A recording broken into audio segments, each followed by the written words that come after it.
ಬೆನ್ನು ನೋವಿನಿಂದ ಬಳಲ್ತಾ ಇರುವಂಥ ದರ್ಶನ್ ಇವತ್ತು ಪತ್ನಿ ವಿಜಯಲಕ್ಷ್ಮಿಯವರು ಭೇಟಿ ಮಾಡಿದರು. ಚಾಮುಂಡಿ ತಾಯಿ ಆಶೀರ್ವಾದ ಇದೆ, ಆದಷ್ಟು ಬೇಗ ಹೊರಗಡೆ ಬರ್ತೀರಾ, ತಲೆ ಕೆಡಿಸ್ಕೋಬೇಡಿ ಅಂತ ಹೇಳ್ತಾರೆ.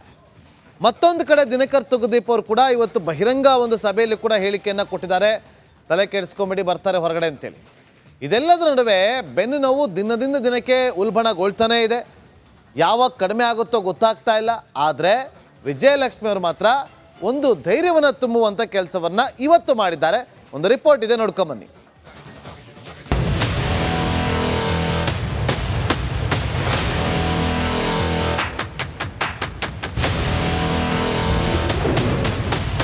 ದಾಸಾಗೆ ಬೆನ್ನು ನೋವಿನ ಭೂತದ ಕಾಟ. ಭೂಪತಿ ಕಾಯಲು ಓಡೋಡಿ ಬಂದ ಪತ್ನಿ. ಸಿನಿಮಾಗಳಲ್ಲಿ ಸೂಪರ್ ಸ್ಟಾರ್ ಆಗಿ ಮೆರೆದಿದ್ದ ದರ್ಶನ್ ಇಂದು ಅಕ್ಷರಶಃ ಅನಾಥನಾಗಿದ್ದಾನೆ. ಹೊಟ್ಟೆ ತುಂಬಾ ಊಟ ಇಲ್ಲದೆ, ಆಳು ಕಾಳಿಲ್ಲದೆ ಸೊರಗಿ ಸುಣ್ಣವಾಗಿದ್ದಾನೆ. ಇಷ್ಟು ದಿನ ಪರಪ್ಪನ ಅಗ್ರಹಾರದಲ್ಲಿ ಹಾಯಾಗಿದ್ದ ಅಯ್ಯ ಇದೆಂಥ ಸ್ಥಿತಿ ಬಂತಪ್ಪ ಅಂತ ಜೈಲ್ ಕಂಬಿಗಳ ಹಿಂದೆ ಕೊರಗುತ್ತಿದ್ದಾನೆ.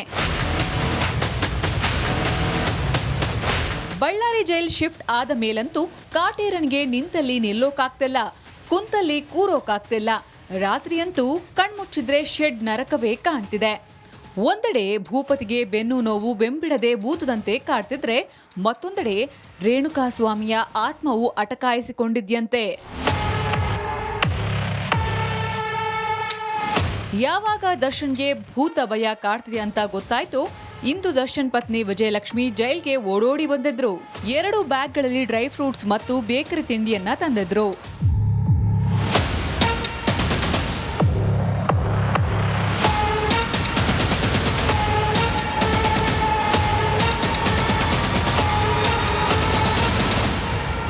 ವಿಜಯಲಕ್ಷ್ಮಿ ಜೊತೆ ಅವರ ಆಪ್ತರಾದ ಅನುಷಾ ಶೆಟ್ಟಿ, ಗ್ರೇಸ್ ಮರ್ಸಿ ಸಹ ಜೈಲ್ಗೆ ಬಂದಿದ್ರು. ವಿಜಯಲಕ್ಷ್ಮಿ ತಂಗಿ ಗಂಡ ಸುಶಾಂತ್ ಸೇರಿದಂತೆ ಒಟ್ಟು 6 ಜನರಿಗೆ ದರ್ಶನ್ ಭೇಟಿಗೆ ಅವಕಾಶ ನೀಡಲಾಗಿತ್ತು.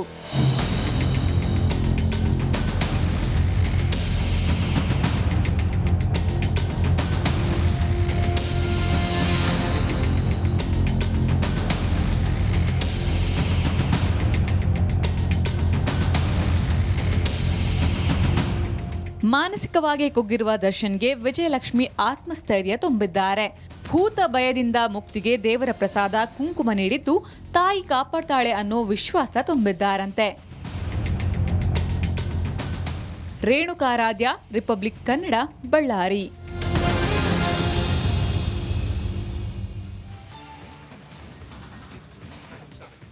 ಈಗ ಒಂದು ಕಡೆ ಎಲ್ಲೋ ವಿಶ್ವಾಸ ಅಂತೂ ಇದೆ.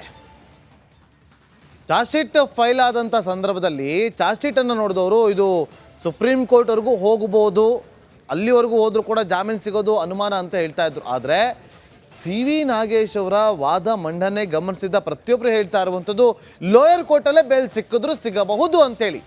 ಆದರೆ ಎಲ್ಲರೂ ನೋಡಿರೋದು ಈಗ ಕೇವಲ CV ನಾಗೇಶ್ ಅವರ ವಾದ. ಅಂದರೆ ಒಂದು ಕಡೆ ತನ್ನ ಕಕ್ಷಿದಾರನಿಗೆ ಜಾಮೀನು ಕೊಡಬೇಕು ಅಂತೇಳಿ ವಾದವನ್ನು ಮಂಡಿಸಿದ್ದಾರೆ. ಆದರೆ ಯಾವುದೇ ಕಾರಣಕ್ಕೂ ಜಾಮೀನು ಕೊಡಬಾರ್ದು ಅಂತೇಳಿ SPP ಪ್ರಸನ್ನ ಕುಮಾರ್ ಅವರು ಕೂಡ ತಮ್ಮ ವಾದವನ್ನು ಮಂಡಿಸ್ತಾರೆ ನಾಳೆ. ಹಾಗಾಗಿ ಪಿಕ್ಚರ್ ಅಭಿ ಬಾಕಿಯೇ ಅನ್ನುವ ಚರ್ಚೆಗಳು ಜೋರಾಗಿದೆ. ಅದಕ್ಕೆ ಸಂಬಂಧಪಟ್ಟಂತೆ ಒಂದು ವರದಿ ಇದೆ, ನೋಡ್ಕೊಂಬನ್ನಿ.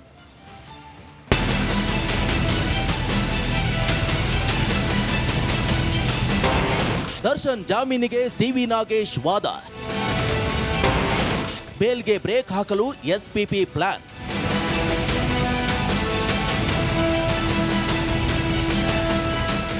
ರೇಣುಕಾಸ್ವಾಮಿ ಕೊಲೆ ಕೇಸಲ್ಲಿ ಲಾಕ್ ಆಗಿರೋ ದರ್ಶನ್ಗೆ ಯಾಕಾಗಿ ಜಾಮೀನು ಸಿಗಬೇಕು ಅಂತ CV ನಾಗೇಶ್ ಪ್ರಬಲ ವಾದ ಮಂಡಿಸಿದ್ರು. ವಕೀಲರ ವಾದ ಆಲಿಸಿ ಮಂಗಳವಾರಕ್ಕೆ ಮುಂದಿನ ವಿಚಾರಣೆ ಮುಂದೂಡಲಾಗಿದೆ. ಈ ಮಧ್ಯೆ ಜಾಮೀನು ನೀಡದಂತೆ SPP ಬ್ರೇಕ್ ಹಾಕುವ ಸಾಧ್ಯತೆ ಇದೆ. ಹಾಗಾದ್ರೆ SPP ಮುಂದಿರುವಂತಹ ಸವಾಲುಗಳು ಏನು ಅನ್ನೋದನ್ನ ನೋಡೋದಾದ್ರೆ, SPPಯ ಮುಂದಿನ ಸವಾಲುಗಳು ಆರೋಪಿಗಳ ಸ್ಥಳ ಮಹಾಜರು ತಡವಾಗಿದ್ದು ಯಾಕೆ ಎಂಬುದನ್ನು ಮನವರಿಕೆ ಮಾಡಿಕೊಡಬೇಕು.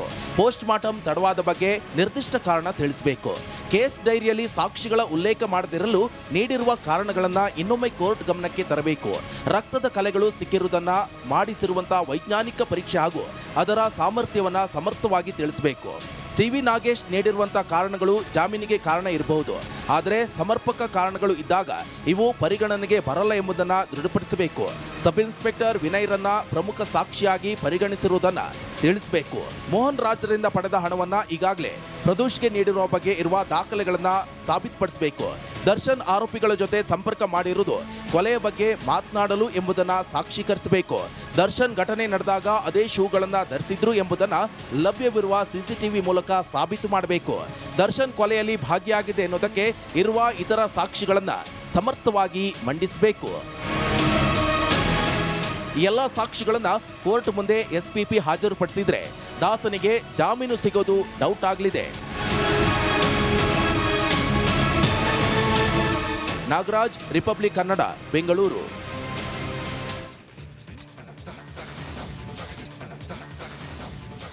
ಬಳ್ಳಾರಿ ಜೈಲಿನಲ್ಲಿರುವಂತಹ ದರ್ಶನ್ ಬೆನ್ನು ನೋವಿನಿಂದ ಬಳಲಿ ಬೆಂಡಾದಂತೆ ಇವತ್ತು ಒಂದು ದೃಶ್ಯ ಹೇಳ್ತಾ ಇದೆ.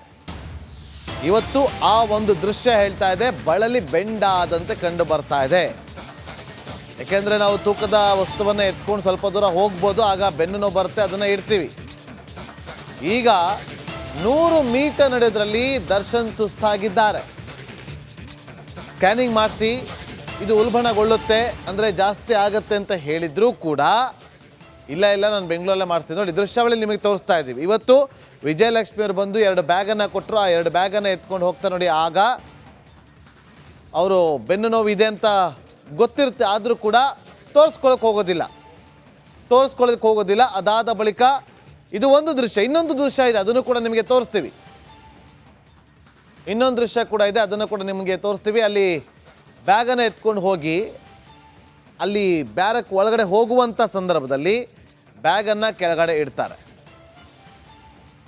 ಕೆಳಗಿಡ್ತಾರೆ. ಆಗ ಅವರ ರಿಯಾಕ್ಷನ್ ನೀವು ನೋಡಿ ಗೊತ್ತಾಗುತ್ತೆ. ನೋಡಿ, ಈಗ ಬ್ಯಾಗ್ ಕೆಳಗಿಡ್ತಾ ಇದ್ದಂತೆ ನೋಡಿ ಅವರಿಗೆ ಬೆನ್ನು ನೋವು ಇರೋದು ಇಲ್ಲಿ ಗೊತ್ತಾಗ್ತಾ ಇದೆ. ಆದರೆ ಚಿಕಿತ್ಸೆ ತಗೊಳ್ಳಿ ಅಂತ ವೈದ್ಯರು ಹೇಳ್ತಿದ್ದಾರೆ, ಆದರೂ ಕೂಡ ತೆಗೆದುಕೊಳ್ಳದೆ ಮೊಂಡುತನವನ್ನು ಮಾಡ್ತಾ ಇದ್ದಾರಂತೆ. ಸ್ಕ್ಯಾನಿಂಗ್ ಮಾಡಿಸಿ, MRI ಸ್ಕ್ಯಾನಿಂಗ್ ಮಾಡಿಸೋಣ, ಬಿಮ್ಸ್ ಆಸ್ಪತ್ರೆಗೆ ಹೋಗೋಣ ಬನ್ನಿ ಅಂತ ಹೇಳಿದ್ರು ಕೂಡ ಕೇಳ್ತಾ ಇಲ್ಲ ಜಾಮೀನು ಸಿಕ್ಬಿಡುತ್ತೆ, ನಾನು ಬೆಂಗಳೂರಿಗೆ ಬಂದಮೇಲೆ ನಾನು ಅಲ್ಲೇ ಸ್ಕ್ಯಾನಿಂಗ್ ಮಾಡಿಸ್ಕೊಳ್ತೀನಿ, ಅಲ್ಲೇ ಟ್ರೀಟ್ಮೆಂಟ್ ತಗೋತೀನಿ ಅಂತ ಹೇಳ್ತಾ ಇದ್ದಾರಂತೆ ದರ್ಶನ್.